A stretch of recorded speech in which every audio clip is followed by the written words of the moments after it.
What is up, YouTube? Pink Ruby here, back with more Advanced Wars by Web. Oh my god, this is all I do now, I guess. It's basically all I've played in the last 2 weeks, so yeah, this is really my life from now, I guess. So this is going to look a little different than the last couple videos. I've had to zoom in quite a bit here so that you can get a better look at the map, because this map is absolutely enormous that I'm playing on. Let me introduce everything here real quick and explain why everything is the way it is right now. This is a absolutely massive match against Gancc. I don't know how to pronounce that. Playing as Sami, and here I am playing as Best Girl Sasha. We are on turn 4 already. That is because this replay has an issue with turn 3. Like, it just doesn't...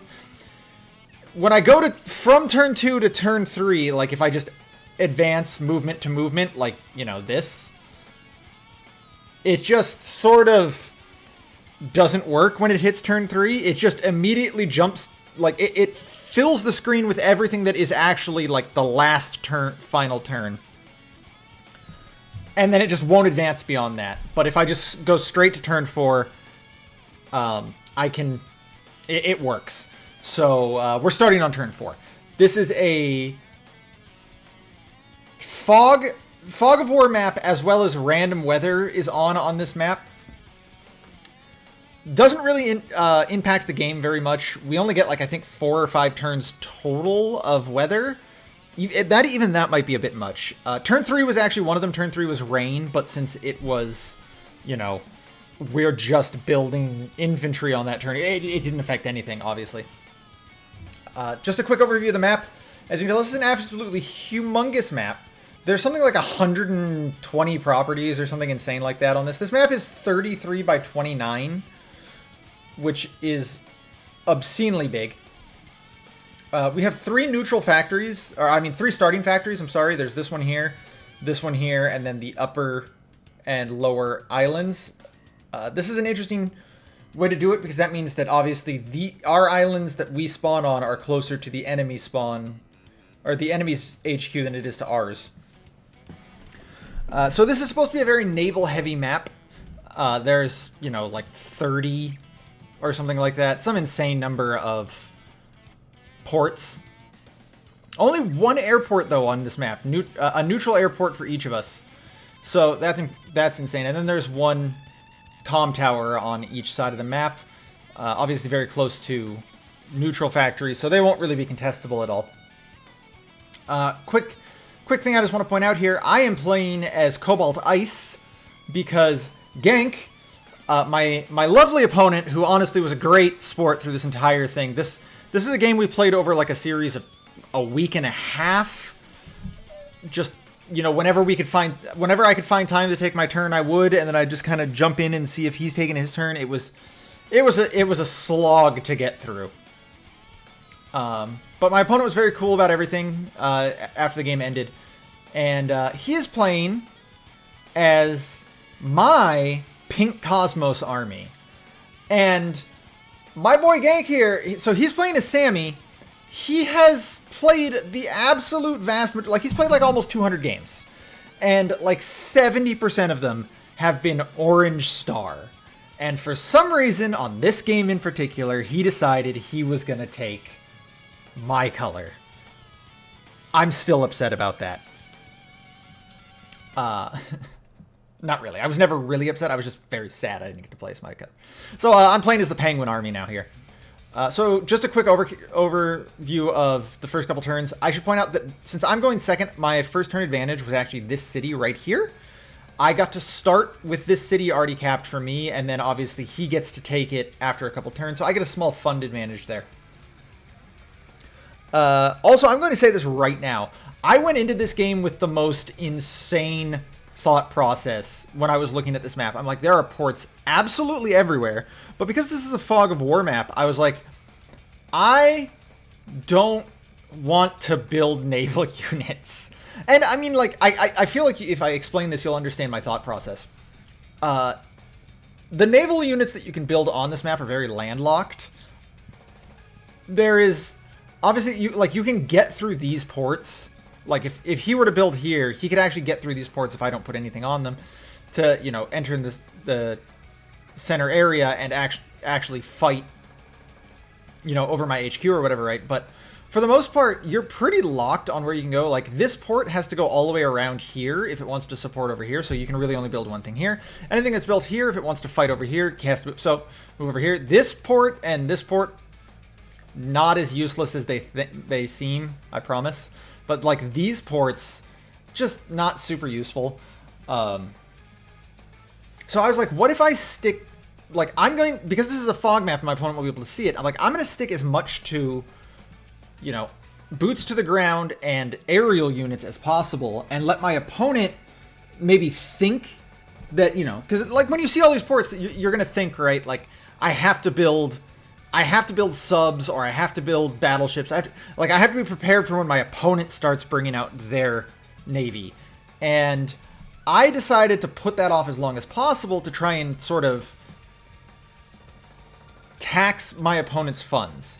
The reason for that is because I'm playing Sasha, and on a map this huge, I'm going to gain a huge amount of sort of monetary advantage by capping as many neutral cities as possible, because each one is an extra 100 income for me. So, anyway, before I fully get into it too, and if you're still here 7 minutes into the video, just as always, there will be a link to Advanced Wars by Web in the description if you want to check this website out, if you want to play it. There will be a link to the Advanced Wars by Web official Discord if you want to find opponents or just hang out and chat. And there will be a link to my Discord if you want to hang out with me, get hit with random furry porn that someone posted the other day. And no, I didn't ban them. That's just a thing that happens in my Discord. Get ready for that. I also was not prepared for it, but I, you know, risky click of the day, and I did it. My own fault. And then, and if you want to, you know, obviously if you want to play with me, someone new just recently joined my Discord, and we've already played like 7 or 8 games just in the last 2 days. So yeah, I'm down to play if you want to play. Anyway, getting into it. So we're on turn 4 here. I made a very aggressive move towards my comm tower. I just wanted to get to it as soon as possible. On a map like this, and especially against Sami, who sees a, you know, what is it, a 20%, a 10% attack decrease on all of her units. You want to absolutely make sure that you don't get double capped on your, like, you don't get your neutral comm tower taken. Obviously, it would be very hard for her, but it is possible. What with her +1 movements on transports that I always forget about, and that always catches me up. So I went towards my comm tower early, but my opponent is not doing that. My opponent is just kind of, you know, building out towards the neutral bases. So we're gonna just jump. Oh my God, there it is. That's the thing. That's the thing that doesn't work. Ignore that. You can go back and pause that. Okay. I thought it was going from turn 3 to turn 4. I guess it's just going from turn 4 beginning to turn 4 end.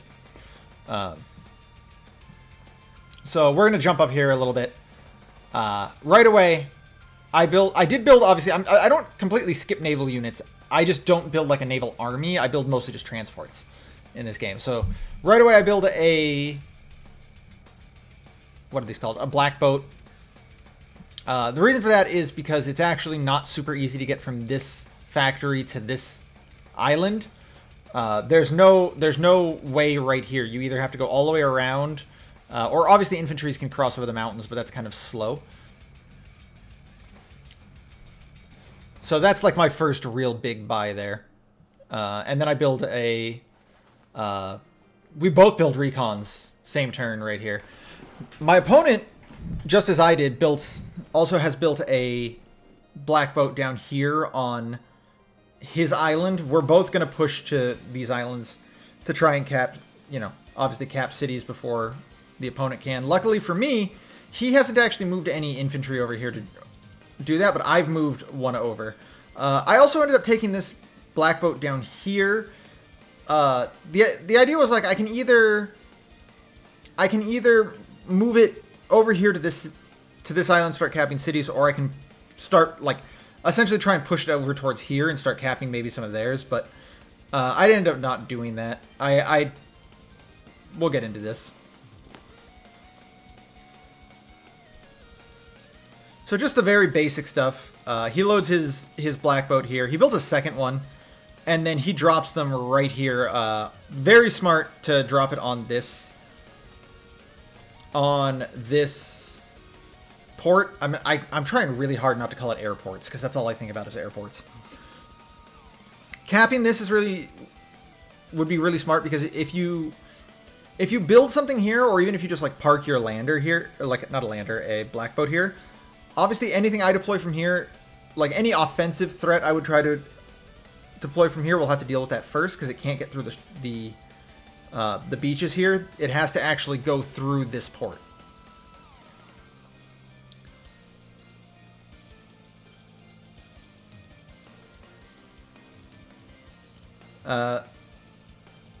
Extra little quick fun fact, I'm just going to throw this out now. I never capped this city. I just didn't realize it was there through the entire game that we played.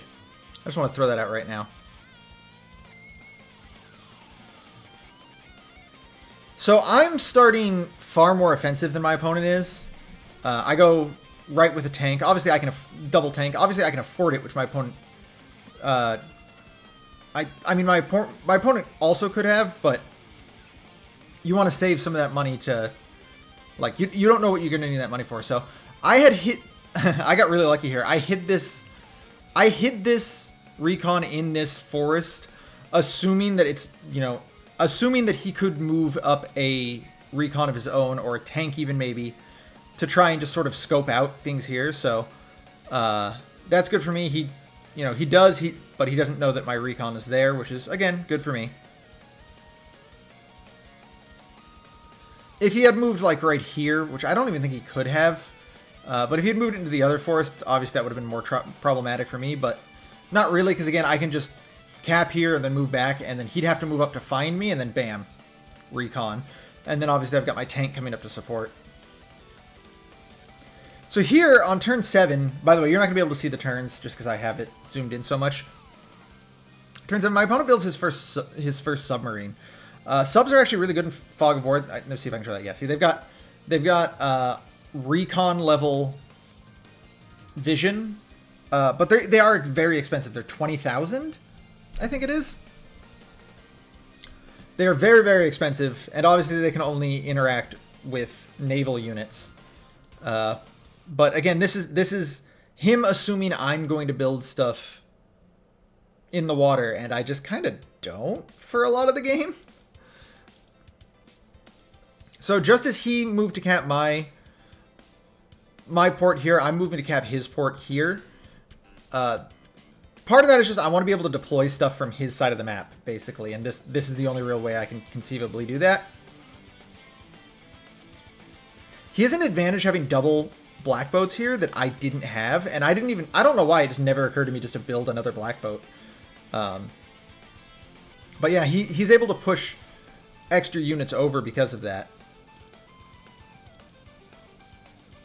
So yeah, I end up just dropping my infantry right here. I don't remember why I did this originally. This is a mistake, by the way. This was a terrible play.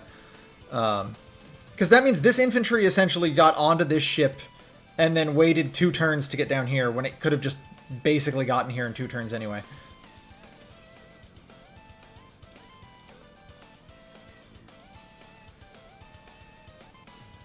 So I didn't know it yet at the time, but this damage sort of helped me figure it out. Like, I wasn't 100% certain, but seeing this, I was like, okay, I don't think he has his, I don't think he has his comm tower yet, so that gives me a little bit of an advantage, but I figured he had to have been moving towards it already, right? Like,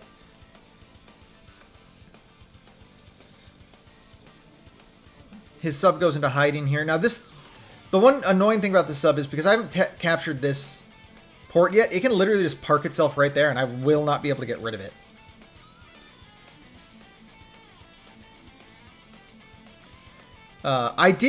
Okay, so I should have been able to see that this moved here and then hit itself.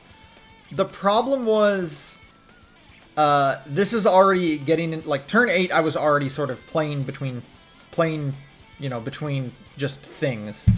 So there's a lot of stuff, little stuff like that I missed, and I tried to go back and watch certain stuff on replay, like when I knew I needed to, but I did miss quite a bit of stuff. So here he takes my port, and this, you know, one of my cities. He moves to hide his recon here, but that doesn't really worry me that much.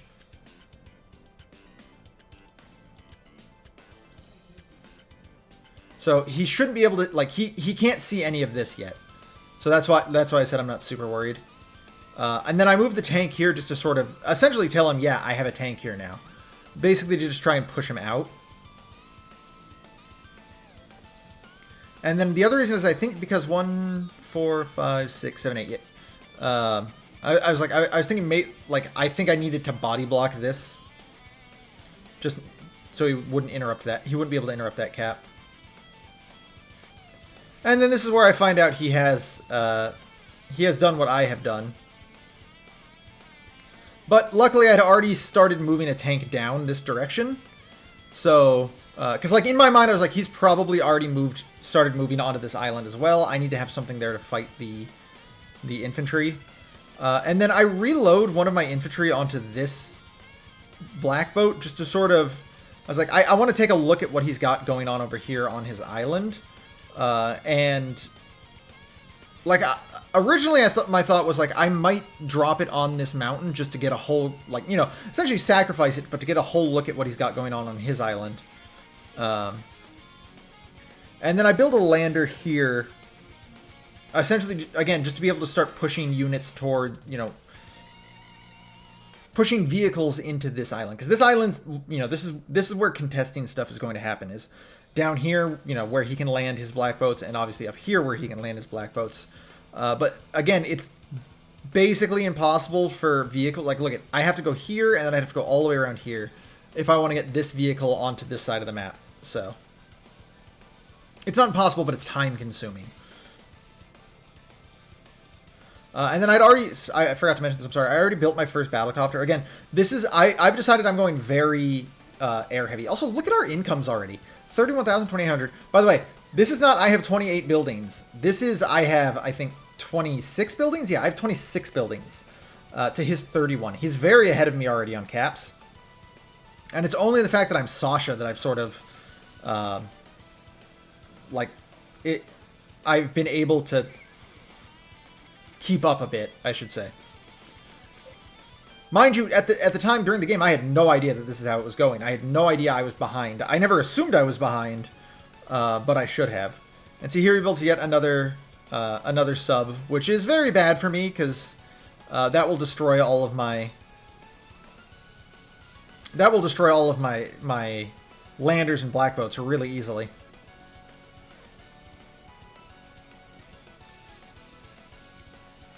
So I move to, you know, block at least one of his captures. This recon is essentially dead at 1 HP. It can't really do much of anything. Which is why I don't bother finishing it off with my own recon. Obviously, it still has a lot of vision, but these are my only 2 units in this area, and I'm not super worried about that. It is worth noting, though, you do generally want to kill 1 HP recons when you're playing in Fog of War.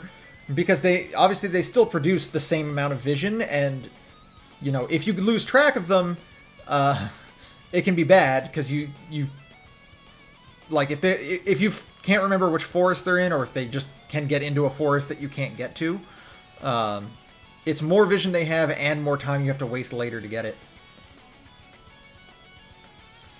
So I unfortunately find out he's got an infantry here, which means I can't even look at that.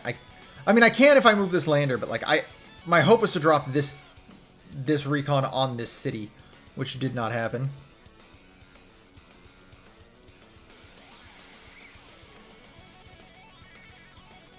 And we continue with our aerial strategy. Now at this point, I don't realize that because he has this sub here, he's already seen my copter, so he does know I have it, but I don't know that yet. I like the little aggressive play he makes here. He starts capping, you know, multiple cities while I don't have a ton of things that can interact with that. Obviously, this is the one I should be most worried about, is the one I already own, because that'll flip a lot of extra income in his direction. And then he drops his own infantry here the same way I did originally. But obviously he sees that I have my stuff there. And then he builds his first helicopter as well. Unfortunately, unlike him, I don't know he has helicopters yet, so...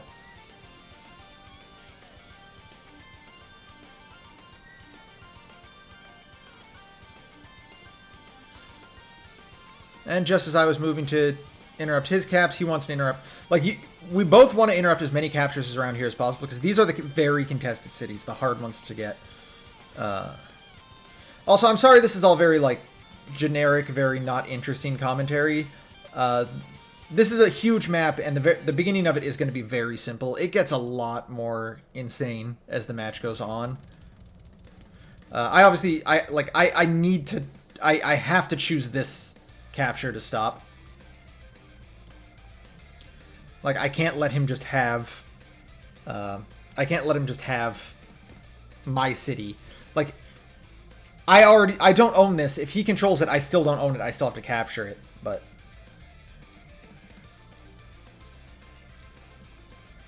One of the good things, too, about what's happening right here is, even though he has this sub, which, again, has a lot more view than I'd prefer it to have on this island, most of my, like, a lot of my units, like these tanks and stuff like that, are going unseen.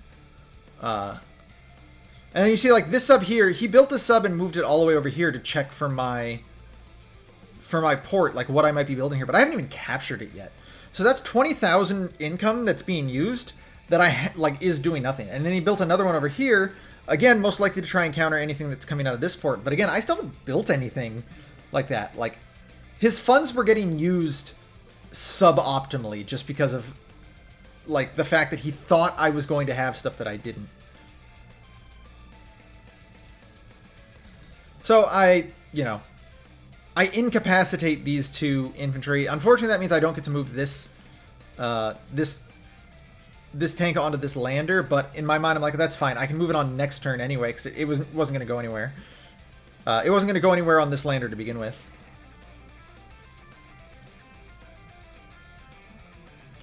And then I build another lander up here with the intent of moving some actual heavy vehicles onto this island as well.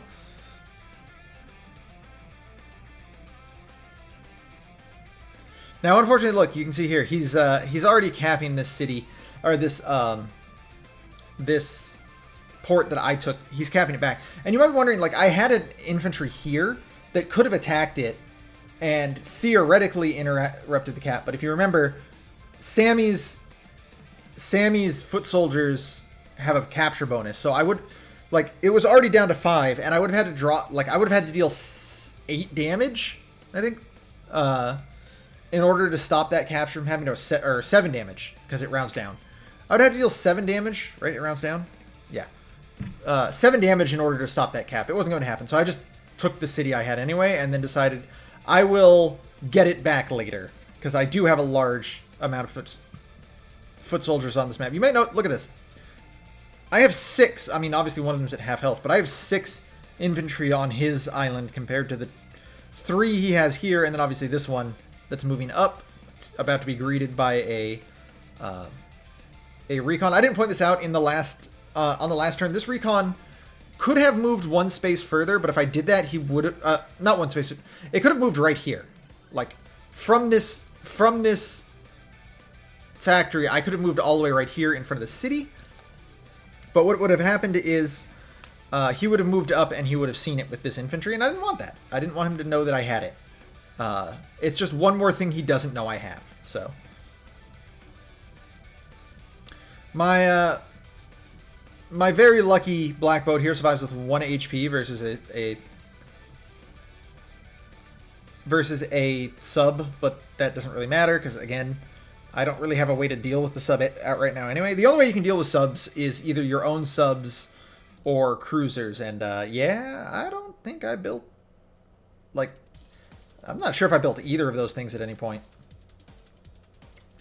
So now he's just trying to get the most use out of this sub that he can. He's parking it right over here to cover 2 different ports. Although he can't actually see either of them yet. He can move up and see them, but it also just kind of gives him a little bit of view down here at least.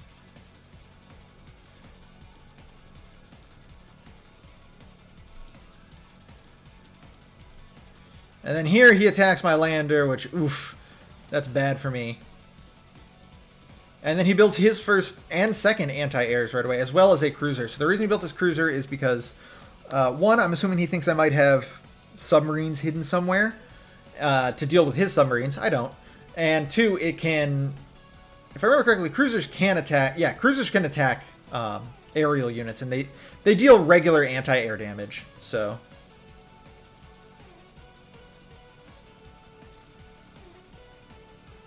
I still just take the chance to, to load the lander and move additional units up.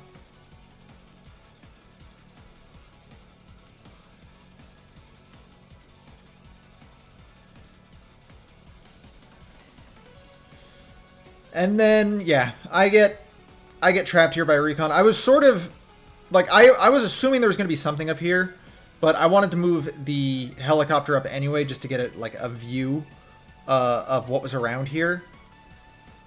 Aerial units have better vision, which makes sense. Obviously, they're air units. Although, like, if it's technically night, I feel like that's not how that should work, but whatever. But yeah, just to sort of give me an idea of what might be coming from here. And right now, I was moving this way anyway, just because it would let me see through the trees. But we find out what we have here. So unfortunately, this lander can't empty its double tanks because from here it actually can't move to here because of the shoals. The shoals cost 2 movement.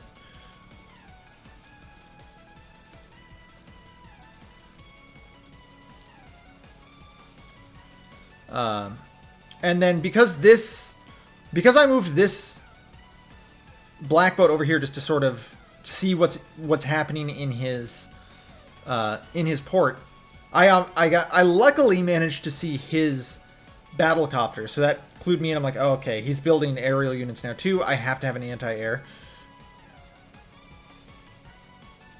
I didn't actually get trapped there. I did that on purpose. I just like seeing the traps show up, and then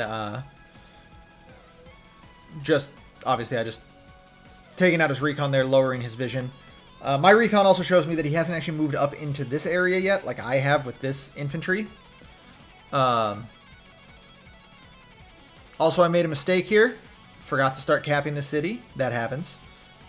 Oh, wait, no, I didn't. Okay, that's actually... I thought that had already happened.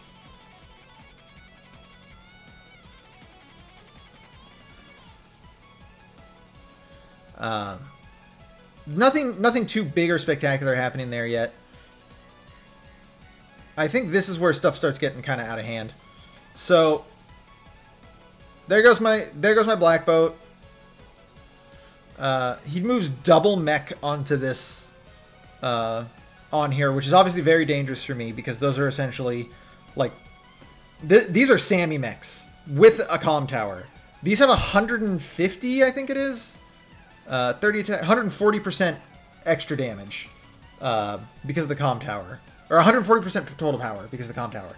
These things can deal an unbelievable amount of damage to my light vehicles. Like, a first strike on my tank is going to deal like 8 damage from this mech, I think. Actually, we can handy dandy damage calculator. Let's find out. We've got a Sami mech versus this thing. Yeah, casual 7 to 8 damage. That's, nothing too serious. Rip my lander. Oh, I should have pointed this out. On my last turn, I built the first bomber. At this point, I actually kind of assumed I had a funds advantage. I was very wrong. I'm still at 36 cities to his 43, so I'm actually, I'm very behind on income now. 44. So because of how I have these things set up, I can totally see both anti-airs. I know they're both there. But there's not much I can do about it. Like, there's not really anywhere I can put this helicopter where it's not going to be in range of one of the two anti-airs. Like, I can move up here, but it doesn't really, like, at that point, all I'm doing is letting his anti-airs move up, and I'm not doing anything with them. And I see he has a cruiser here, too, because of this infantry, so that's also super useful. Oh, I also forgot to mention, I just dropped this infantry onto this mountain and never move him for the rest of the game. It doesn't give me a wide amount of view, but it does let me see what's built on this port, and it allows me obviously to see this entire position of ocean and a little bit of just extra stuff. Like, I can see, I can see these spots right here. So I just want to give a shout out to this little guy. He's doing his best. My opponent builds a mid tank here, which, that's cool. So this is where I make my move to take back this port. I start capping it with a 3 HP infantry just so that nothing can get built on it. Because, like, if I were to save that, it'd be like, I'm going to instead cap it with this, with this full HP one instead on another turn. He could build something there and stop me from doing that, so.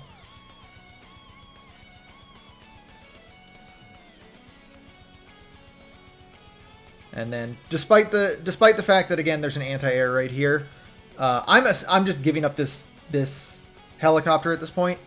That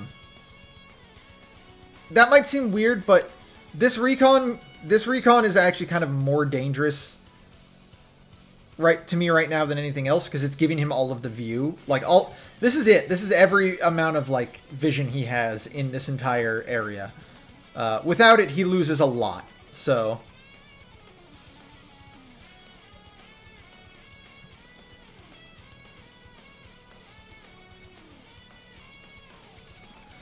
this might seem like a strange choice here, like moving this, because obviously I know he has this sub over here, but I don't know at this point that he doesn't have another, like, lander himself or another black boat or anything like that. So I wanted to block this area to disallow him from dropping anything right there, rather than dropping my tank right here instead. This was great. I got to move because of the shores, and then also the cities and all that stuff. I got to move this recon up and help me kill this infantry, which, again, that's just like, that's all of his view, other than, like, obviously a little bit from this one on the mountain. That's all of his view of this island and none of this island anymore, so. And then I start moving very aggressive here. I'm not bothering to cap this city with this infantry. I want to move this infantry up so I can start capping these cities instead. And then this also becomes important here. Because he controls this port, I need to keep a unit on top of it so that he doesn't start deploying for right here. I don't know what his current daily funds are at, but I know no matter what, it's definitely enough to deploy a battleship. Like, even if that's all he can deploy on any given turn, like, that's how low his funds are, he can still, it's still 100% certain he'll have enough to deploy one battleship on this huge map with all of these cities. So, and if he deploys that from right there, it's really bad for me, because obviously it'll be able to cover most of this island. It can also move up here and cover this this factory if he finds a way to see it. So I need that to not happen.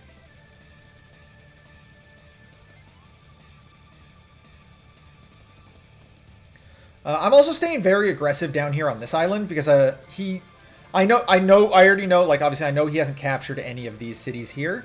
And these are the cities that are supposed to be his. Like, despite the fact that I haven't captured them yet, I'm not going to have any trouble capping these cities, because, you know, obviously I'm the one who deploys closer to them.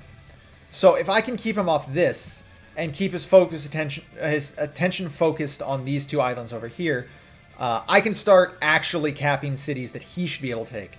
And then eventually also I'm obviously going to be able to get my own currently uncapped cities. He deploys 2 infantry right here. I'm not super worried about that. One, I just build another anti-air here, which will be able to move in on that. And 2, they're at low HP, so they're not going to be able to like immediately capture anything here. Cheeky little 1 HP recovery there on my 9 HP battlecopter. And then it begins snowing on turn 13 here. One of the few turns that actually sort of matters, or one of the few times weather actually matters, because that, I mean, it doesn't like super slow down his mid-tank.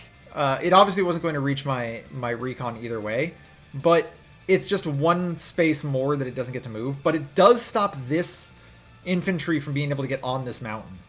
When it's snowing, as you can see here, infantry cannot get on mountains. It just increases the movement penalty too much. And here you see one of the issues that has been caused by him creating his subs. This sub is down to 6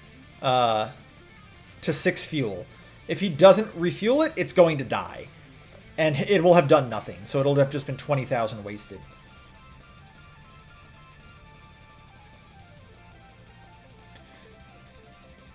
I forgot to mention that this happened.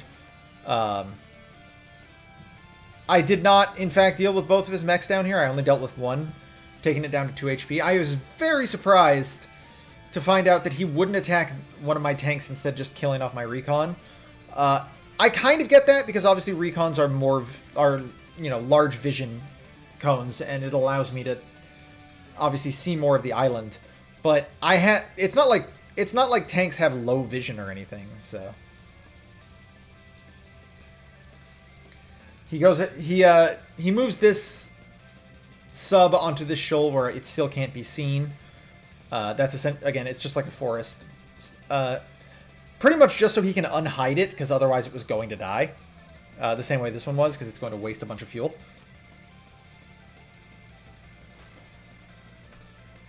And then he moves this one to this shoal, although I don't think he unhides it, which is interesting. Yeah, he doesn't unhide it. He keeps it hidden. So I have full CO power and CO superpower right here, so I just go ahead and immediately pop my CO power. That's the one really bad thing for Sami when playing against Sasha, is that you can never, you can almost never get your CO superpower, and because of that, you're not going to be able to take advantage of the instant caps. It's not impossible. Eventually my CO power is going to cost so much, and especially because of how high fund this map is and how expensive stuff is going to get on this map, it's very conceivable that she'll be able to fully charge her meter in 1 turn. But I keep her off of it for the vast majority of this game, and there's not really much she can do about it.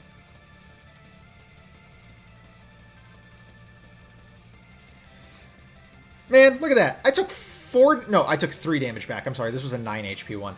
I took 3 damage back from a 4 HP mech with my plus 10%. Sami's mechs are so strong.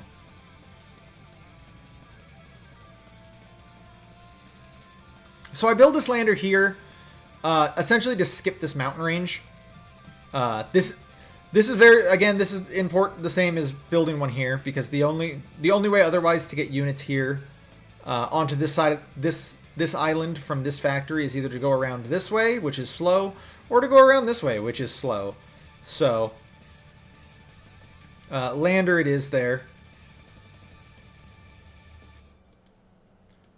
So I make a dumb mistake. I don't think it's on this turn. It might be on this turn. Yo, also shoutouts to the first Neo tank on this map over here. I actually kind of I was kind of sad here that like, I couldn't give him a reason to move this Neo tank up here to try and fight on this island, because obviously I have this bomber that would just be able to take it out. Because now I know for a fact he's going to move down here, and that's just further that my bomber has to chase, which sucks for me.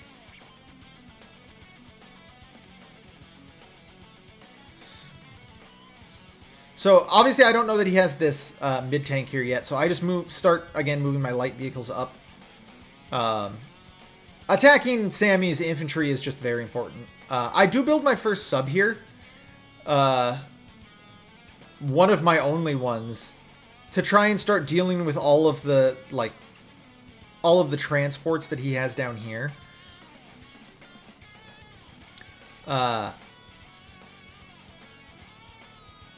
But I make a dumb decision here in this next turn, and I'll talk about it when I get to it, I guess.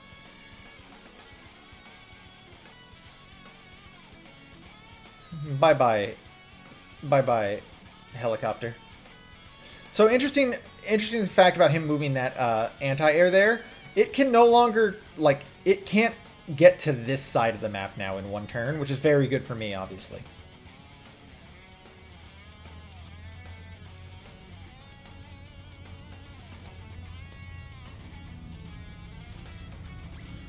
And then here he builds a mid-tank and a lander. He's also going to start putting big scary units up here on this side of the map. So this is where I find out, oh, he also has a mid-tank up here. So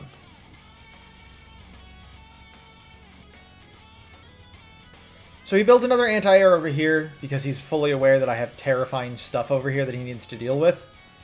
So this is where I make a mistake. I moved this lander here, just sort of like, in case he's trying to, you know, in case he's got a lander of his own that he wants to drop off here, right? So he can put in mid-tank, and not a mid-tank, but like stuff right here. I was thinking, you know, maybe I can trap it. What I should have just done, though, is put it right here and block off anything that's built over here from coming into the center of the map. Like, it would require him to destroy it before he could do that, and if he does that, if he, you know, puts a sub here or something like that, I could just move it right back here and keep doing the same thing and heal it up. But that's not what I do. So I move this copter here, and then I have sort of a tough decision to make on which anti-air I want to attack. I decided to go for this one because it's not on a city, so it has less defense, so it's less likely to deal any damage back to me. And then I just clean it up with that infantry. Yo, so let's talk about this dude. This dude is a champ, all right? Some crazy stuff is about to start happening around this infantry, and he just kind of chills. So I unfortunately don't know that at this point that he's moved his lander up. I should have seen it from this infantry, from it moving up. But again, this was between, I did not get, like, see his turn. I didn't get to see any of his movements. I just came back and played this turn after being busy. And then I built a lander here, and I don't know why I chose to do that when I, like, could have built that lander over here. I think in my mind I was like, okay, I can either use this lander to move up here to support, you know, like drop it off right here to support the middle islands. Or I can move it, you know, if I have to, if stuff starts going bad, I can instead just start moving it over this way. But I should have just built a lander right here. Like, that was dumb of me. That was an actual mistake. And, Homeboy lost a, Did Homeboy lose a? He shouldn't have.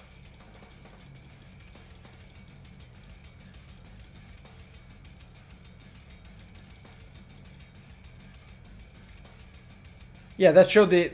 Yeah, I was gonna say, wait, he moved that onto a port. It'll refuel it. It shouldn't die. So now stuff starts getting kind of crazy. So now we're in rain again. here on turn 14. I think there's only one more turn through the rest of the game of actual weather that ever shows up. This is an odd play to me. Because he should... No, he can't. He actually can't see this anti-air. Oh, that's... Thank you, Rain. But I get what he's doing. He's trying to destroy this tank so that he can deploy something from this port. Which, again, this is why I had to body block there. I also think this is a turn he should have popped his regular CO power. Like, if he was that worried about being able to deploy from that port, he should have given himself the extra 10% power and tried to get rid of this, essentially.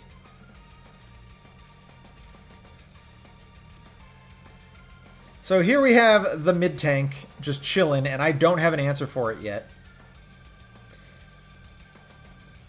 I've got 3 anti-airs, and two half-dead tanks, and 2 full HP tanks, but he's got a mid-tank on a city.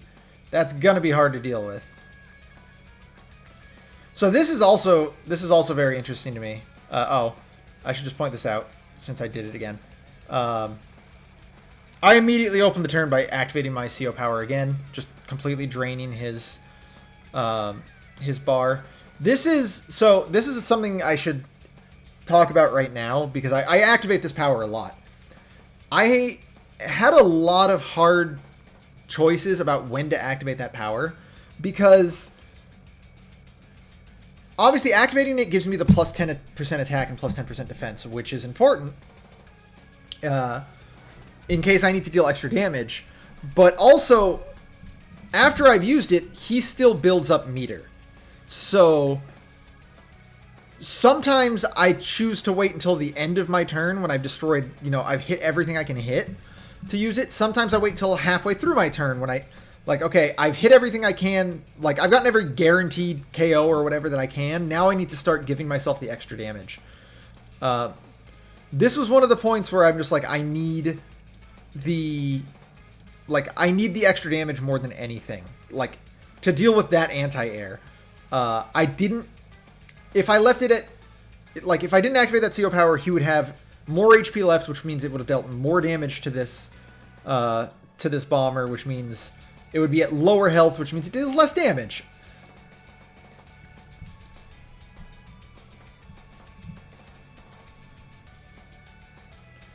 The fact that he built another mid-tank here is very odd to me, though, on his last turn, because he knew I had a bomber up here, because I used it to destroy his anti-air, and he knew I had,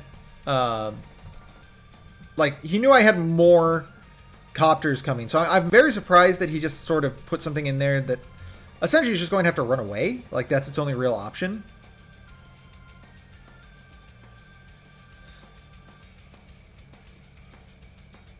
So this is the point where I just take out his battlecopter and stick a anti-air on this port, and that's going to stay this way for a while. His best way of dealing with anything over here is aerial units, unfortunately for him. So they're not really going to be able to take care of that. I mean, he could build a battleship down here, which is expensive to deal with it, like really expensive, and I don't think he wants to do that because it's half of his income for just that. It's also worth noting I am now finally, if only barely, ahead of him on income, or on cities. He has 43, I have 45. That gives me 49.50, obviously. Which means I've started to take an actual income advantage over him. But what's important is I still haven't taken these, these 4 cities, or rather these 3 cities in this port. I still haven't taken these here. I will never take this because, again, I just somehow blanked on it. Likewise, I'm never taking this. Like, neither I nor my opponent is taking this. It's too far out of the way. It's not worth it. I'm actually really... something else should be here. I guess maybe if there are lab units on this map, that would make sense. Like, you want to be able to get up here. But these islands are pointless otherwise if there's no lab units.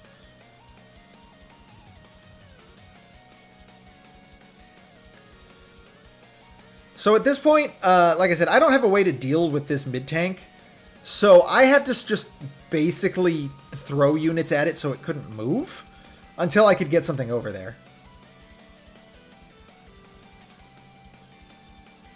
Oh my god, it did it again. Let's move to turn 17. Sorry, guys. Yeah, so some stuff's gonna get missed there. I apologize. What did we miss on turn 16? He destroyed one of my helicopters that was over here with this. Okay, so something very important happened that you guys just didn't get to see. I'm sorry, I don't have a way to show it. He had built a carrier here during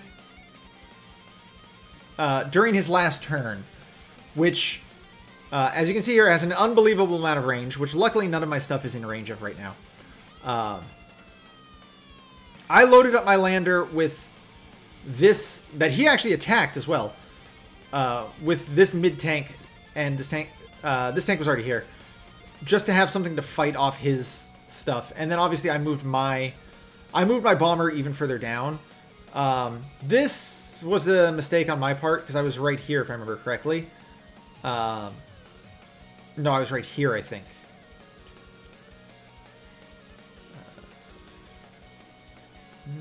Which side was I on? I don't remember. So right now, it's not in view of anything, but I have to essentially hope that he doesn't move this infantry onto this mountain, or move anything back that could allow him to see it, because if he does, I'm still in range of this anti-air.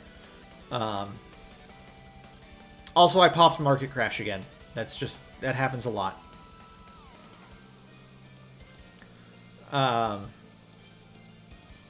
He also deployed a lander. You didn't get to see that from up here in this port.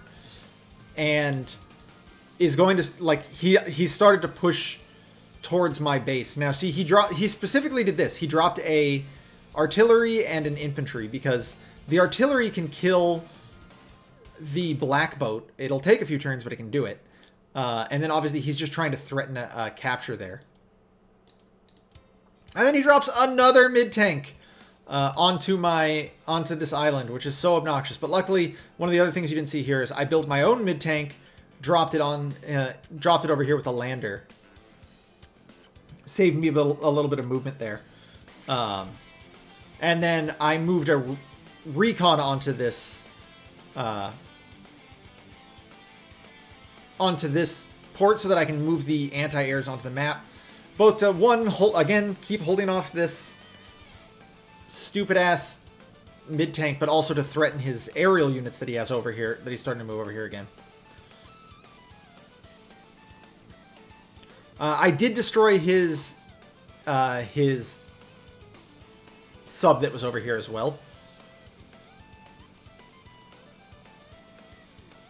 I was really sad that worked. I was really hoping he was going to have to use both of those to kill that. I had moved it to like a low HP infantry onto that city to start capping it.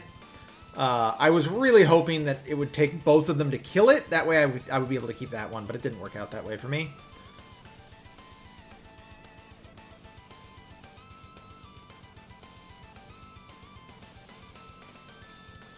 This is on a forest, by the way, which is why he attacked the small tank with the Neo tank instead of the regular tank, instead of the mid tank. And unfortunately, so like in my mind, I was thinking before this turn, I was like, he'll move this one over here instead, to get a better view of this part of the map. Nope, didn't happen. He moved it back here, which gives him a view of my bomber, which sucks for me. And he gets to drop it all the way down to 4 HP. It's because I didn't realize at the time that he was going to be moving a sub over here, which would have given which gives him huge amounts of view of my area. Now this is again, so one other thing I want to point out. This recon just got dropped down to 1 HP. This recon is the MVP of the rest of this game. I'm just going to throw that out there. This guy right here, too, he's also really helpful in keeping an eye what's happening down here. So the other thing that happened that I didn't get to show off in one of the other turns is I built a battleship out of this port. The reason for that should be obvious. I can cover this the same way I was saying earlier. You can cover this factory with a battleship if you can find a way to see it, and I can see it because I've moved an infantry up here onto this mountain. An infantry that, as far as I know, yeah, he can't actually see with any of his units currently.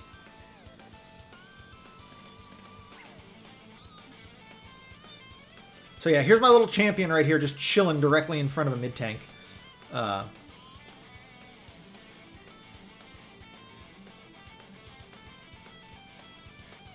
And this was like another bad play on my part. I should not have bothered attacking this. I should not have bothered attacking this black boat. I should have started moving this. What I should have been doing is moving this submarine just across the map, stopping at one of these ports to recover health, and then moving to deal with this. And I just didn't. Instead, I attacked this for 5 damage. Which means I can't even kill it next turn because it's going to recover half of its health anyway. I mean, two of that health anyway.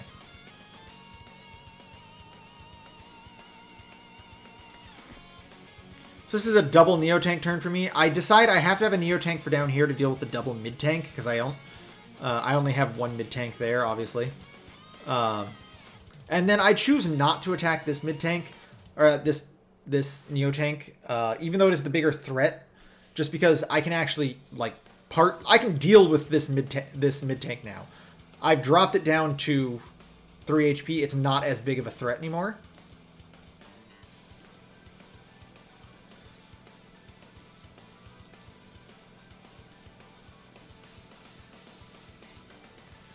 So here, I move this recon, and then I make one of the dumbest moves, the dumbest mistakes in this entire game. I forgot that I had already built my units this turn, and I activated Market Crash to empty his bar. But Market Crash depends on your current held income. It decreases some amount of bar per 5,000 income that you have. I only have 10,000 income right now, so or 10,000 held money. So I don't do anything with it. This was a huge mistake on my part. Because it means he's essentially going to have a guaranteed CO superpower coming soon. And then I make another dumb mistake. I move this copter here. I'm like, okay, well now I have to kill this infantry because it can be seen.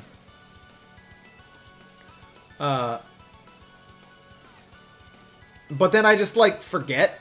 Like, I'm like, okay, I'm gonna... Like, so, here's what happened. I moved this copter down. And then I'm like, okay, I have to kill this infantry so that he can't have eyes on this copter anymore. And then if he doesn't have eyes on it, he won't be able... Like, he'll either have... He won't be able to move anything close to it to... He won't be able to move anything close to it to actually attack it if that infantry is dead. And then for some reason I just cap this city anyway. The one good thing is if he does move to attack this battlecopter, he won't have moved to attack my bomber, I guess. Like, that's a silver lining right there. But this is also where I learned that he has a battleship. Taking chunks out of my mid-tank right there. I learned that the hard way.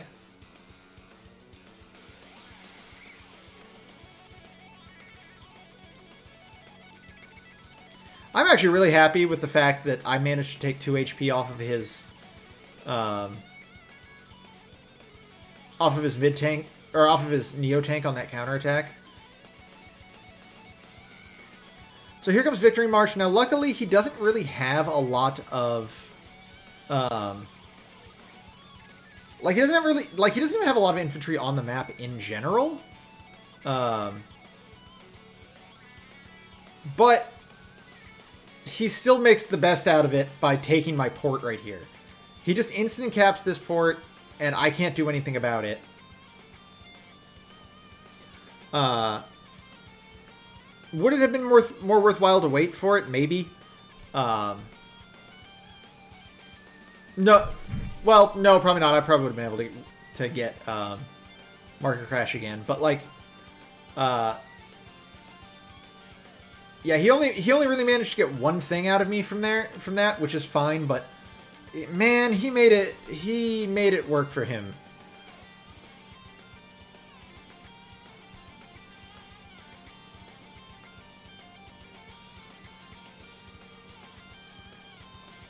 So this cruiser got a huge hit on my my bomber, but I'm not super worried about that, which sounds weird, but just trust me on this. So I make a very aggressive play here. I move to start capping this factory because if I can get it, he's in a huge amount of trouble.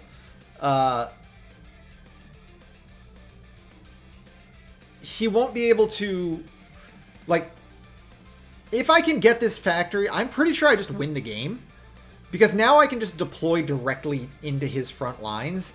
And I've already got a lot of stuff covering that, too. Like, I've got this battleship, I've got some battlecopters over here and stuff like that. Like, it would be bad for him if I can deploy there. So, I move this infantry up. The reason for that is... right now he can't actually see this, he can't actually, or no, I'm sorry, he can see it. He can't actually attack it with anything other than this one, because he can see it because I'm on his property. He can only attack it with this one anti-air. And my hope is I can kill that with this, this battleship, and then I can just protect it with these 3 units from this other anti-air coming back to kill it, and then I can just take it. And then once I've taken it, I can start deploying from it, obviously, and, like, you know, I can deploy a freaking mega tank or something, and then I just have that protected.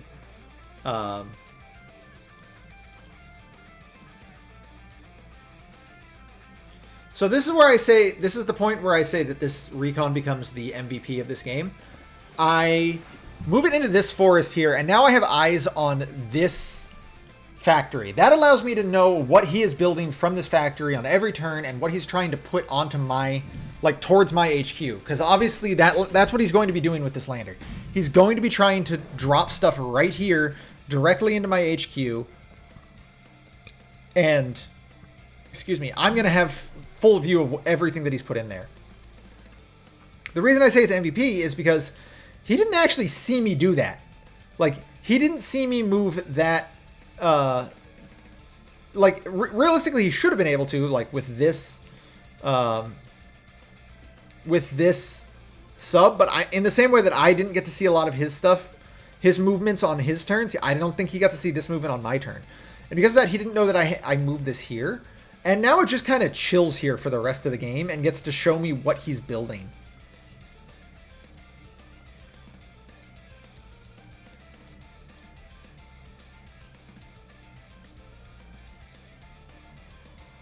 So again, anti-air back onto this port again, just to sort of block him from deploying from there, and also, you know, to scare off his battlecopter. Now this is a weird play from him, and I was very surprised that this is what he chose to do here. We'll get to it here in a second.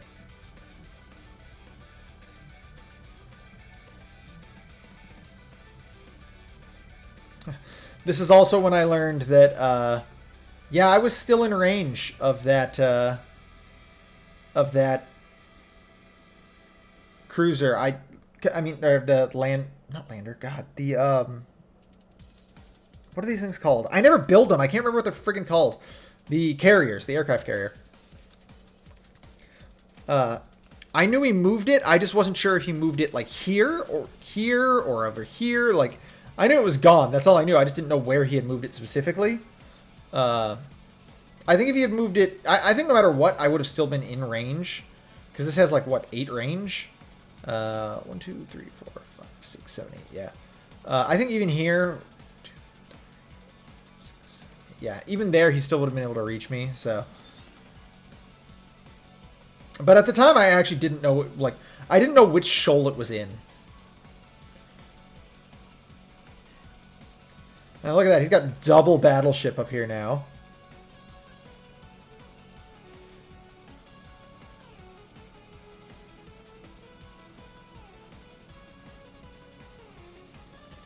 Plus, he's can't, like... So, this is where I start getting, like, I started getting sweaty. Because even though, look, I'm at a huge fund advantage, and even though I don't know for certain what his funds are, I'm still relatively certain. I'm like, yeah, I'm at a big funding advantage right now. Like, I gotta be, right? I'm Sasha. I'm getting extra money. I've kept him off a bunch of, like, neutral caps and stuff like that. Look at that. I've got one of his cities over here. Like, I've got one of his cities up here. Like, I've got his port that, I mean, granted, he's also got mine, but he's got 2 of my cities on this island, but I've got 4 of his, like, and yeah, he's got this 1 port of mine, but, like, in my mind, I'm like, I gotta be ahead right now, right? But the problem is, like, I'm starting to realize, oh man, he is getting way ahead of me on, like, good units on the map and where they're positioned. So, I knock off the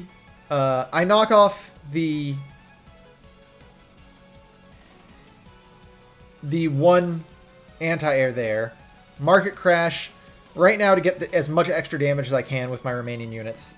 Because as you can see, he's in range of my Neo tank here. This is one of those turns where I'm like, I'm about to deal a lot of damage after this market crash, which is going to give him a bunch of bar again. But, like, I just needed to have that extra damage for a lot of these next movements here. Like, I was not going to be able to kill that that mid-tank with this copter if I didn't do it that way.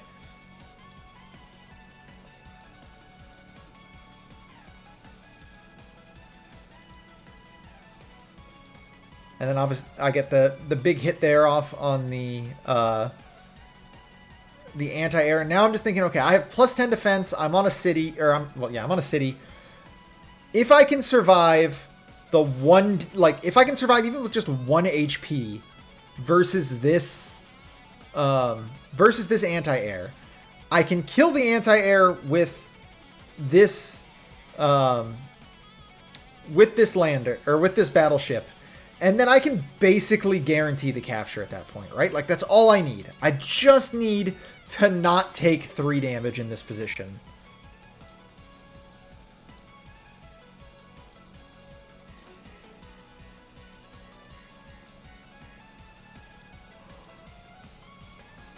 Oh, excuse me, I'm yawning right now. One of the things I didn't mention, he moved this cruiser in here, which I find very odd.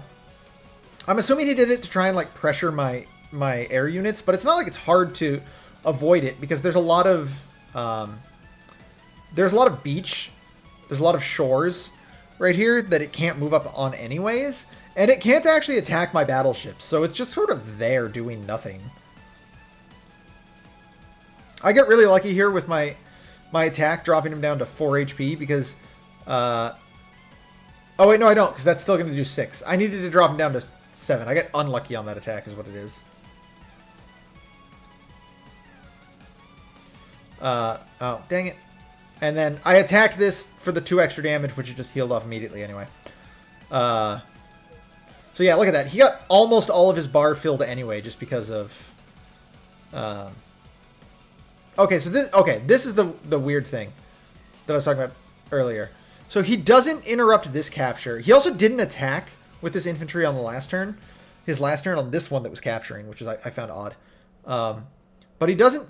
He damaged this capture but didn't stop it. He moves his infantry here, so he knows I have the tank here. But he can attack this artillery, but instead moves to attack the tank. This is a huge mistake. Like, what was the purpose of that? The tank is not a threat to the mid-tank. The artillery is. I die. Just to show this off, I am almost certain I was always going to die here. Yeah. 3 damage guaranteed. That makes me so sad. Like, even with the 10% defense and with being on a city, I still die there. That makes me so sad. You have no idea. I should also point out, we're 20 turns into this game, and I still don't really know, like, who's at the biggest advantage right now. Like, that was insane to me. This poor mid-tank, like, look at this. 7 versus 9 HP.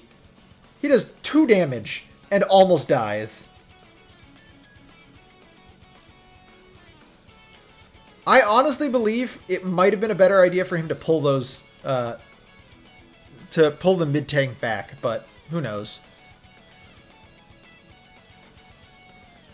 So I built a battleship here because I needed to cover, my HQ at this point, because he's starting to pressure it pretty hard. And he builds his own battleship right here. And then, I didn't realize this, but this battlecopter was in range of this, this carrier, but even then, I still think it's not the right choice to attack that. I think he should have attacked the bomber.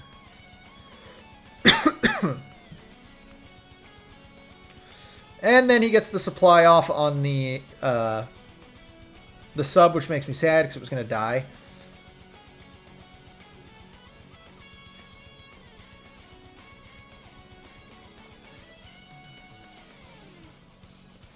So I just sort of ruin his vision down here now. How did he not get that capture? It should have been at 5, right? What am I missing? Was that one weak on that city? I don't remember. Oh yeah, I built this battleship here as well. My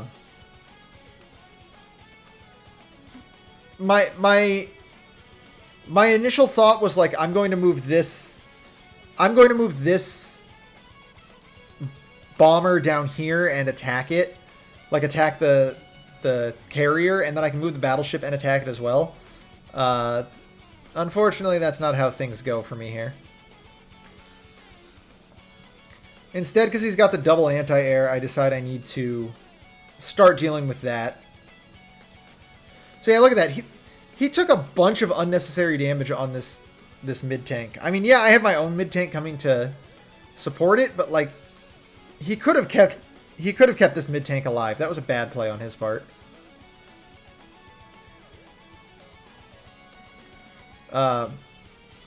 So I build a rockets here because it's something that can deal with this battleship. You can attack battleships with rockets. And I need to have something that can... Like, I need to get this away from my base, essentially. I finally cleared up the bottom area here with the Neo-Tank in. It has cost me all of my infantry and a lot of damage. Like, most of my tanks, one of my anti-airs, like, it's cost me a lot, but I finally cleaned up the bottom area there, which is good for me. And then I decide I'm going to start playing... Look, again, he could have attacked this. He could have attacked this infantry and stopped this capture completely. Instead, he only moves to interrupt this one, which is very odd. And he again... Did he again attack? Yeah, he attacked that tank again instead of the artillery, which I don't know. I just don't agree with.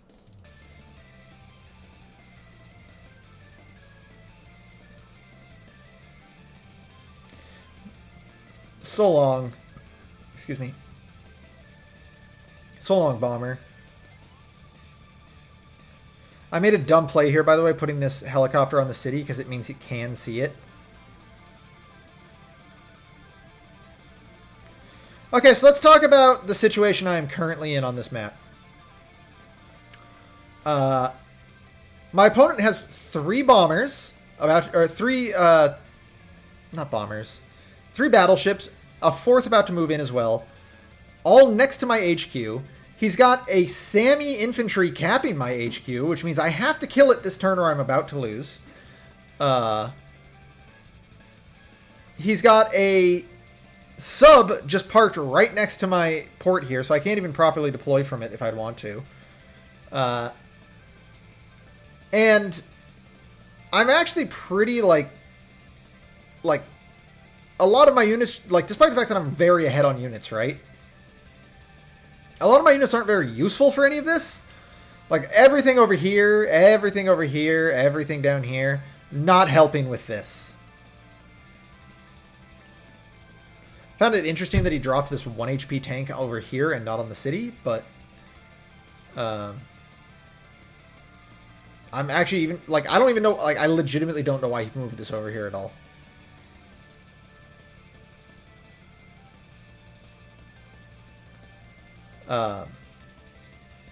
So I destroy this, battleship here. Start recapping the port, and then it's like, okay, I absolutely have to kill this. He's down to 3 HP. He can't cap next turn, but I'm definitely not going to have this artillery or this tank next turn over here to stop it. I have to have something to deal with it. So luckily, like, I'm freaking out at this point, but then I'm like, oh, because before that I had been checking. I'm like, okay, I can't get this tank to it because I was here, and I would have needed to move from here all the way over here with it, which was too far. But then I was like, oh wait, I've killed the battleship. I can move up here again. So I think killing that infantry is actually sort of what saved this game for me. Well, obviously, if I hadn't killed it, I was going to lose. But now he's in a really tough spot. He has almost no infantry on the map at all. He has 2 down here, he has 2 up here, and he has this one at 3 HP. And no other infantry on the map right now. Because of that, like, he's not really threatening to cap anything, like, of mine. So I'm in a good position. Now, obviously, I don't know for certain that he has no more infantry, but I do know that he doesn't have a lot of infantry. Because, like, obviously, there's no infantry up here that I've had to deal with. I know he hasn't built any infantry here. I know he hasn't built any infantry here. So the only place that he could be building infantry that I wouldn't know about is down here.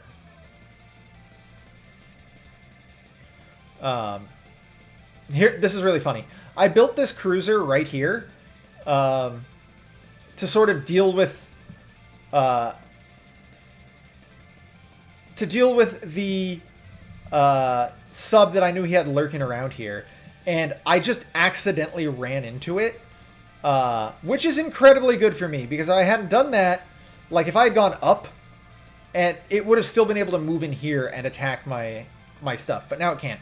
So now this sub is locked out of this area, and this cruiser is locked out of the rest of this area. So my boats that I deploy here are safe, and my airplanes that I deploy from this airport are safe, which is really lucky for me.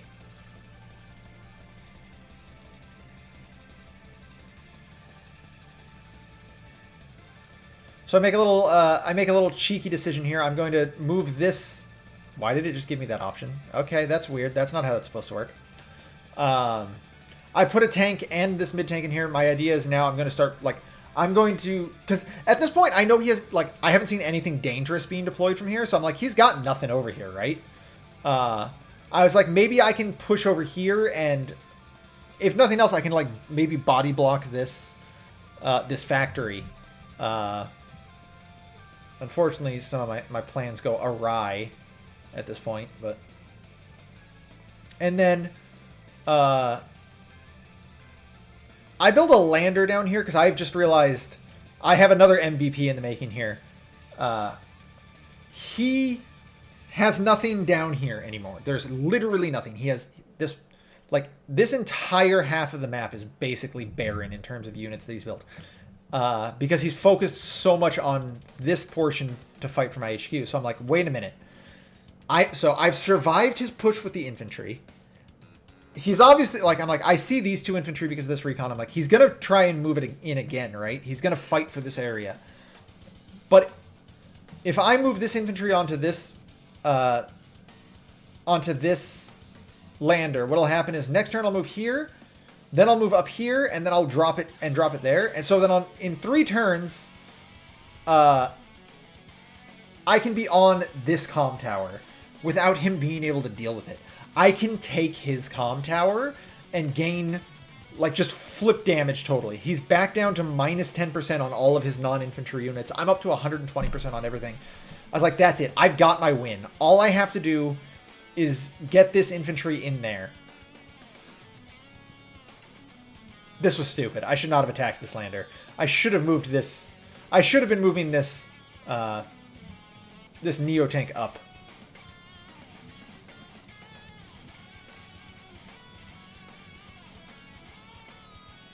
So there goes my battleship, because he has double battleship that can just attack it, as well as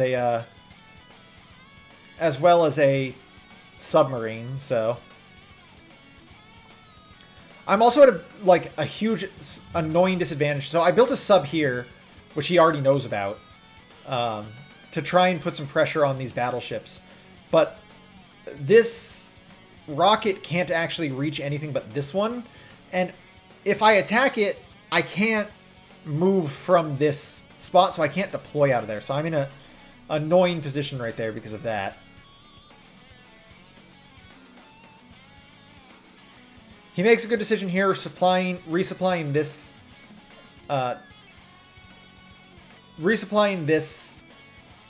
sub so that it doesn't, it doesn't die to its own lack of fuel. And then he builds his mega tank. This is obnoxious because my battleship can't really deal that much damage to a mega tank. Mega tanks have so much defense, and it's on a city.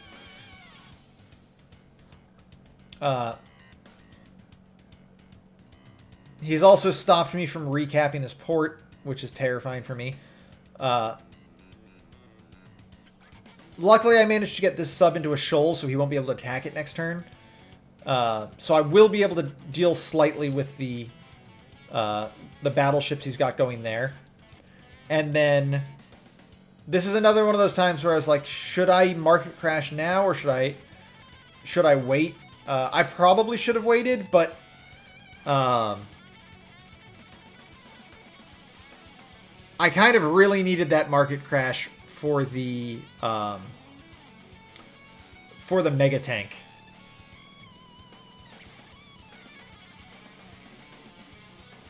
Also to deal with just this regular tank, I should point out. I should also it's also because I knew his plan, like, obviously he never used his bar last turn despite the fact that it was at full, because his plan is obviously to, at least I assumed, was to move his infantry onto this lander, to drop his lander over here and try and get those infantry onto my HQ.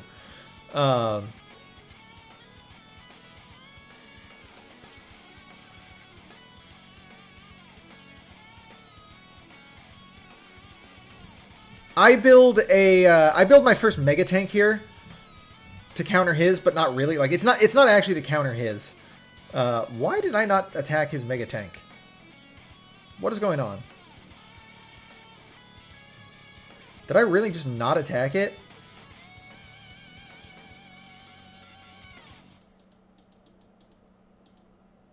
I just didn't attack it. I wonder why. Was my damage going to be that low against it?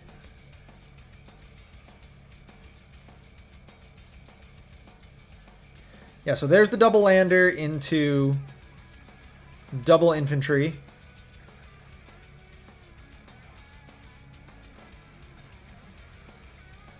There is goodbye my tank.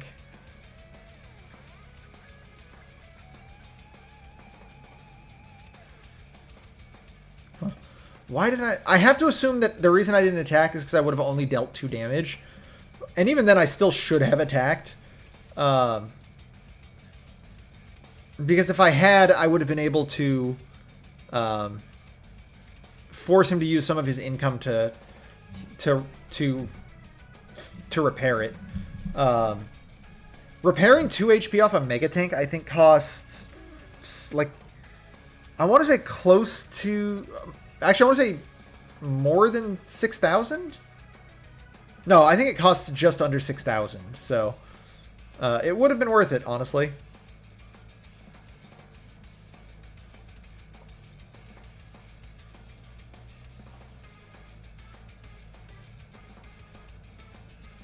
So yeah, now you see, like, again, why this cruiser being in here isn't super dangerous to me.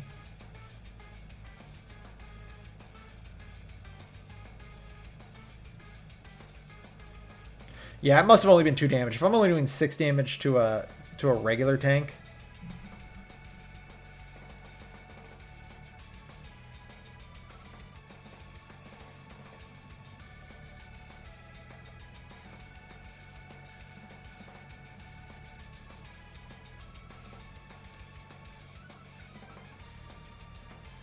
This is where I found out that this one was... literally at this point, I did not realize that his carrier was in this shoal. I was actually operating off of the assumption that it was here, which is very stupid because it killed a helicopter earlier. But I don't actually think I saw that helicopter kill, for the record, when it happened. So I built up enough charge to use Market Crash again, which is essentially stopping him from winning the game this turn. I don't think he has enough damage on hand to be able to I mean, there's no way he's building 86,000 worth of meter in this one turn, and then still being able to move this infantry and winning that turn. Goodbye, battleship. You did basically nothing. Here, however, is where I see that he is planning to move both of his mega tanks onto my shore right here, which is, holy crap, terrifying. Now, I also got super lucky. So I feel like he should have been,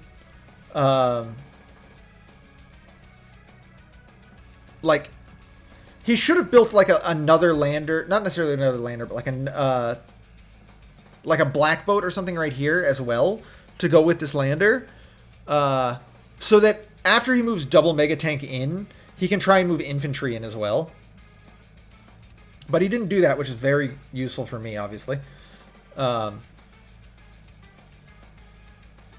also may be wondering why he didn't kill this mid tank or this. I'm also wondering why he didn't kill that, actually. Oh, wait, no, that hasn't happened yet. Never mind. His actual turn hasn't happened yet, that's why. Oh, wait, yeah, it has. So, he had the opportunity to kill this... this Neo tank, and it's actually very surprising he didn't. When he built right here, it gave him enough vision that he can see it. That's another huge misplay on his part.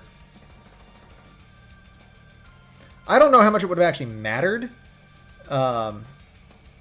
Because obviously I have this bomber here, which is going to deal a ton of damage to it, and I have... never mind, this one actually would not have been able to reach it. I built a second battleship up here, by the way, to park here into this port so that I could better cover anything he builds here, just kill it. He finally realizes that he can actually damage this this black boat as well with the cruiser, but obviously it doesn't do much damage.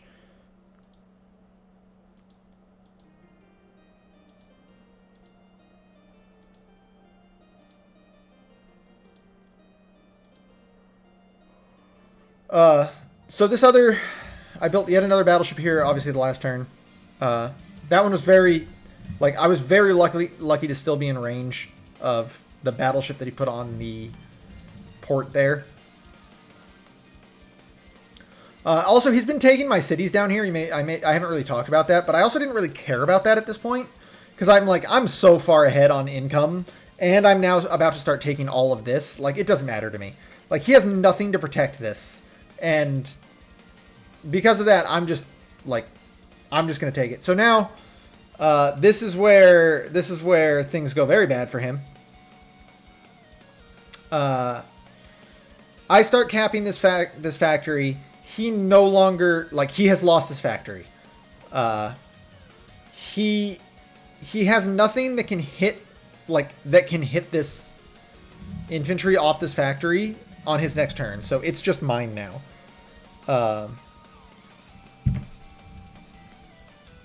And then I move some units very sort of methodically here.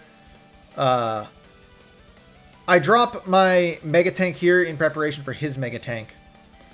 I move this tank here just hoping maybe he doesn't waste his one shot with his battleship on it. Because if he doesn't, obviously he's not going to be able... He's going to put this other Mega Tank on here, and then he's going to try and move here. And then drop 2, but at this point he'd only be able to drop 1, which would be good for me. And then I move my lander in here just so he doesn't build anything in it. 1, because that would show him that my recon is here, which would be bad for me. And 2, so he can't build anything. But no, he does in fact use his... one shot with his battleship versus all of this to take out my tank, which means he gets double Mega Tank here.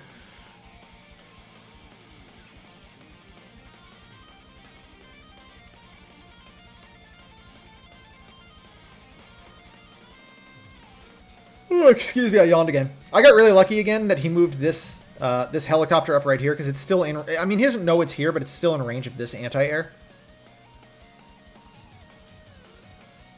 Like, at this point, I'm super far ahead, right? Like, in my mind, I'm pretty much... I've already won the game. I was like, he doesn't have any infantry over here to threaten my actual... Like, any of my cities or any of my HQs or stuff like that. He does have double Mega Tank over here, though, which can very much threaten, like... Because I have nothing in this upper left corner of the map. If he starts pushing those Mega Tanks that way, like, what am I going to do? Like... I'm in a bad position there, and then he can support it with this battleship too, so... but yeah, so... Kind of like his big issue is just sort of like everything he's built over the last couple turns, and it's because I knew it was there, obviously. Everything he's built over the last couple turns, I've been able to prepare for it. To him, it has to seem like he's just made the wrong decision on every choice he could have made. But there was no real right decision because, again, I could see everything he was doing and then I could just kind of respond to it.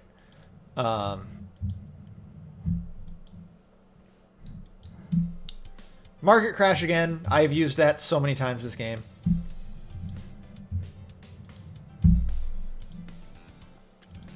Move to get rid of his, like, I just want to make sure he doesn't have infantry, basically. Yeah, 1 damage. Worth it. And then I build my own battleship right here. I'm pretty confident in the fact that he doesn't have anything here that can attack it right away. He actually has this sub here, but it's not going to be able to get there. I also figure he's probably going to want to use that sub to fight either this sub or this sub. So... And then, yo, check it out. This really just happened. I killed a Mega Tank with an infantry. I'm the best.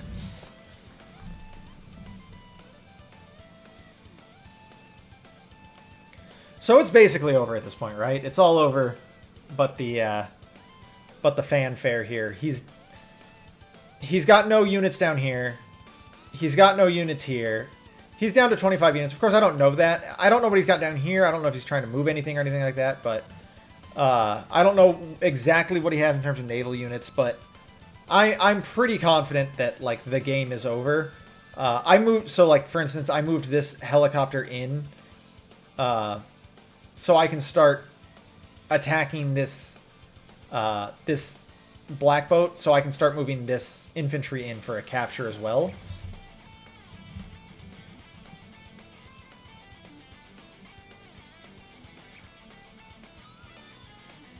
This was an interesting choice here that he moved this infantry onto the mountaintop instead of this towards like a city or anything like that. I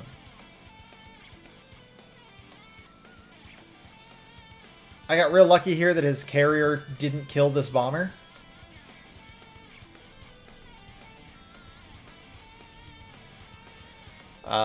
Smart play here as well, deploying a black boat from right here because it cuts me off. I can't actually get in there, and I also don't currently have any eyes on it, so I can't even attack it.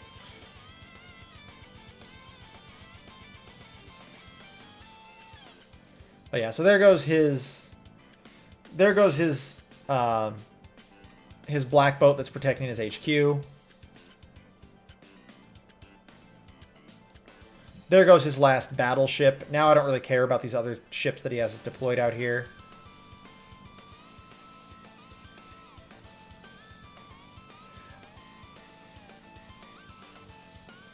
I don't know why I did this. I just kind of threw out that recon on this mega tank. But there goes his other mega tank. Oh yeah, infantry. This was a mistake. I did not mean to move this anti-air here off of this. I was trying to just unload this infantry, but I was on touchscreen and I screwed up. But yeah, this infantry is literally just here to clean up this this thing so that he can't deploy out of it. I get unlucky trapped here. Like, I'm sort of playing under the assumption that I'm not actually going to win over the next couple, like the next turn or two. Like that he's going to do everything he can to stop this HQ cap while I'm sort of just taking over the, like, I'm going to win eventually. I'm going to take all of his cities. Like, there's not much he can do about this. Like, I start capping this, like this city, this port. Like, at this point, everything is just to sort of, like, why does this have two? Does this really have 2 vision? I did not know anti-airs had 2 vision.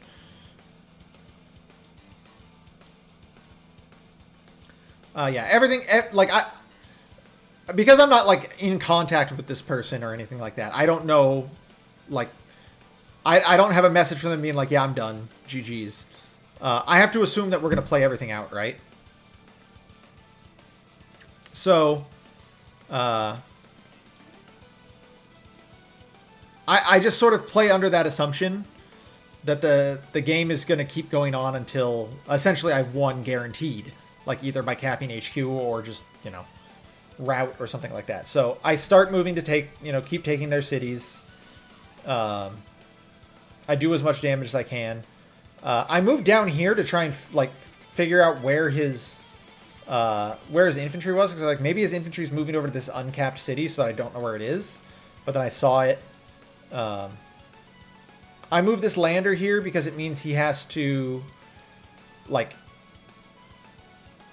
he can't get to this lander with this mega tank now in case he wanted to move that mega tank over somewhere. Like, I'm doing everything I can. Market crash. And then he just resigned on that turn. That was, like, oh my god, this is such a long video, an hour and a half already, and there's still so much more to talk about. So, I was very, very, like, not turn 13, like, around, what is it, turn 17, I want to say it was? Oh, turn 17 is where things go weird, yeah. So, right here. So, turn 19, I am, like, very not confident in my position. I don't know at this point that I have a larger army that he does. I don't know for certain that I have, like, a huge income lead on him. I actually do. 12,000. It should technically only... This is why Sasha's broken. I have 7 more cities than him, and I have a 12,000 income lead over him because of that. Because I only have 50 cities to his 43. But, like, he has so many strong units. And I got, like, again, I got lucky in a lot of positions. Like, when I built my cruiser here and just happened to run into his sub, which stopped me right there, which just blocked his sub from getting in here and dealing with me. That was very lucky for me. Now, granted, I had been planning to move this battleship right here anyway, so his sub would have had to deal with this, this black boat first. But still, like, it was super lucky. I got very lucky a lot in this game. He also made a lot of poor decisions, not attacking this artillery, not killing this infantry, stuff like that. But, like, especially here, this is turn 23. Oh, there goes my mouse. My mouse is on the ground.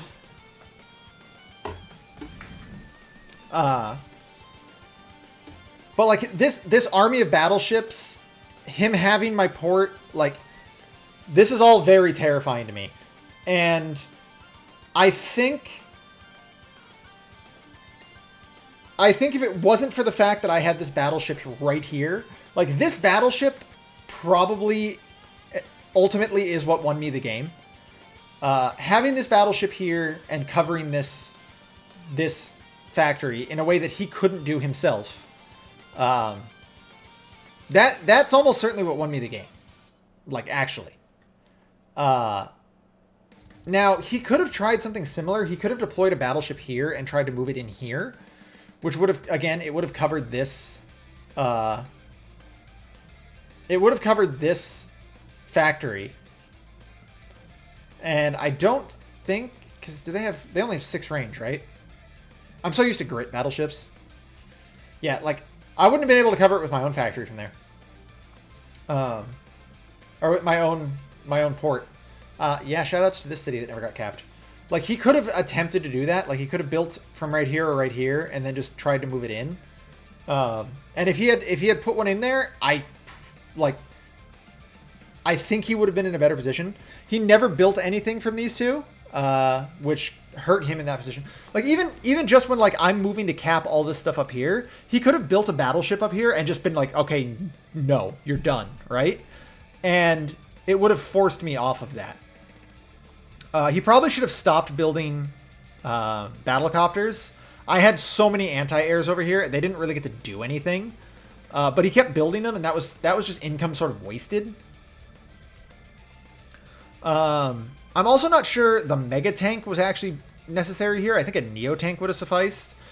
It would have obviously taken a chunk from this, but it would have healed most of it off, and it still would have cleared up this this mid tank pretty easily. And then, but then obviously I've got this bomber coming in. Obviously him not being able to deploy from here, like him not being able to deploy here or here really hurt him. Yeah, I don't know. I think my really aggressive early caps, like moving my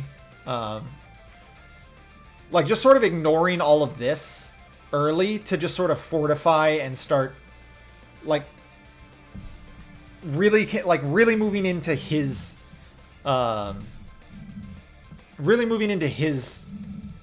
island here. And again, like his early sub. So this is where my strategy of just not building naval units really paid off. I don't want to call it like paranoia, but he overspent trying to deal with a problem that didn't exist yet. And that's kind of a thing that can happen in Fog of War. You have to sort of predict what your opponent is going to do. It just so happened that I predicted right and he predicted wrong. I predicted that he was going to build naval units, and like specifically he was going to build naval units to try and deal with my naval units, and I just didn't build those naval units. Like that's every sub he built was 20,000 kind of wasted. Now obviously it did still help him out in quite a few other ways. He had really good vision because of them, but in positions that I couldn't be prepared for. Like I didn't know this was here. But I didn't even know this was here. I mean, I did obviously on this turn, but yeah, he did get some amount of worth out of them, but not 20,000 worth considering how much they cost. And then the other big thing is obviously me playing as Sasha. If I wasn't playing as Sasha, he probably would have won. He would have gotten obviously multiple uses of Victory March, which would have allowed him to like I used my power here. Imagine he has full Victory March here. He can just he can come in here, murder this little tank, and then just move on to here and onto here and just instant cap both of these, and he just has them both.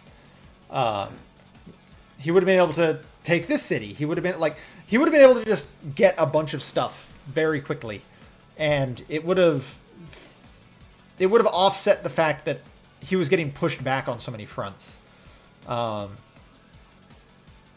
Yeah, my opponent was at at a massive disadvantage in terms of COs. I was really surprised to find out that Sasha was legal on this map, was kept legal, because all the other tier 1 COs were banned except Sasha, which, like, that's insane to me. Like, look how many cities are on this map. Sasha just, like, feasts on this. If we move all the way to final turn, I have 64,900 daily income. Now, yes, obviously I'm winning at this point. I've won. I've taken a bunch of his cities, but like, I still haven't taken these two that, like, I haven't taken this, which was neutral for me. I lost these two. I didn't take this. Obviously this got flipped, so this is kind of neutral here. Obviously it doesn't matter. I did take these at least, but like, even if I don't have these, if I have 5 less here, right? I'm still at, what, 59.4? That's an insane amount of money. Yeah, I don't know. I can't believe Sasha was legal on this map. I'm also kind of surprised Drake is legal on this map, just because, you know, everything, obviously. Also, this map is so enormous that Drake's fuel can, like, fuel damage when he uses his CO superpower could actually become very relevant. Like, look, this, I'm down to 15 fuel on this mid tank just from going all the way around right here, right? And then obviously, like, subs and boats and planes all just have daily fuel consumption, stuff like that. Like, I don't know. That, it's just insane to me that this all happened. My opponent, Gank, he was a, you know, super chill about this. You know, I typed him a GG message, and as I was typing it for him, he was typing me a GG message, because he honestly had a lot of fun in this game. I had a lot of fun in this game. This is not a super competitive, super great Fog game or anything like that. Trust me. If you're looking for a player who plays well in Fog, this is not the game for it. I have another game I might upload where I feel like I actually played the Fog matchup, like, perfectly, and won because of it. But it came immediately after a game against the same opponent. It's the guy who joined my Discord, where I played the Fog game very poorly and got annihilated for it. He sent me packing pretty bad. I don't know. I've got a lot to learn when it comes to playing in Fog. I feel like I'm getting better. I'm trying to play more Fog games, and I feel like I'm doing better as I'm playing. I'm trying to watch a lot of, like replays, the competitive replays here on Advanced Wars by Web, to try and learn, you know, like, try and better learn how to play in Fog, but I'm still not super great at it. Holy cow, I'm at 1 hour and 47 minutes. My throat is killing me, guys. I need to end this. If anyone is still here this far into this video, holy crap, I love you. Please, please, please, please check out Advanced Wars by Web. Please check out the Discord. Feel free to check out my Discord. Thank you all for watching, guys. This has been Pink Reaper, signing out.